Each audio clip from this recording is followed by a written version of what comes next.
I think we have one testimony about Yes. the impact of Asian Access in, I believe. Thank you so much. I'll be very quick. I'll just share a few things. Um, Asian Access has been a blessing to our nation. We have been trying different strategies, different ways to come together, to bring our leaders together, to have like-mindedness. But then uh, none of this actually, really worked. But then when Asian Access came to our nation, when it opened up, I know there were lots of issues before we could formally open up Asian Access. And finally, we were able to do so. And it has really blessed our nation and our leaders.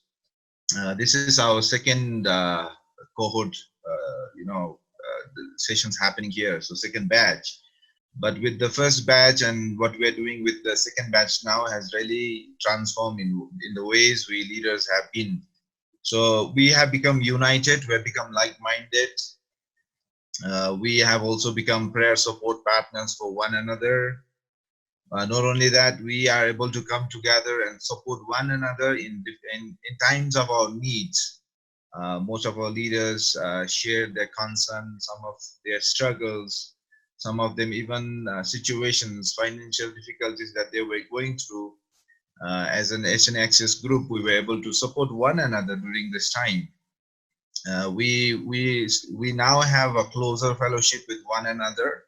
It's not just pastors knowing one another, but even our spouses knowing one another, and even our children getting to know one another.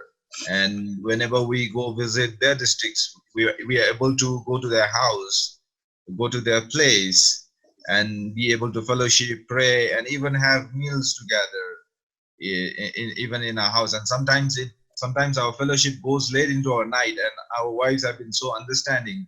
And so whenever we say we have Asian Access gathering, so our wives would just, okay, you go ahead, you can do whatever. And then there's no limit for time. So we would spend hours fellowshipping with one another, and we are able to trust one another. I think previously we were doing ministries, but then we were doing our own ministries. Like what is mine, I'm doing it, I'm not going to share with others.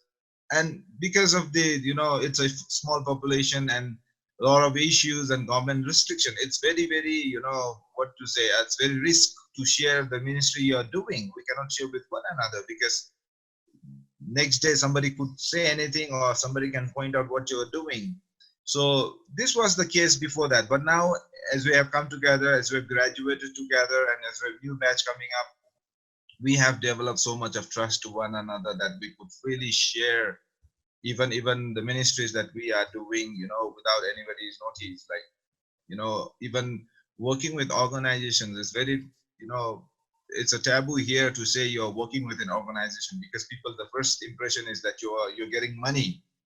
Secondly, you have so much of agendas that you're doing because of that organization. But now we are able to say to one another, share with one another, and say, see, I'm working with this organization, I'm partnering with this organization. So we have trust with one another, and we are free to share with that.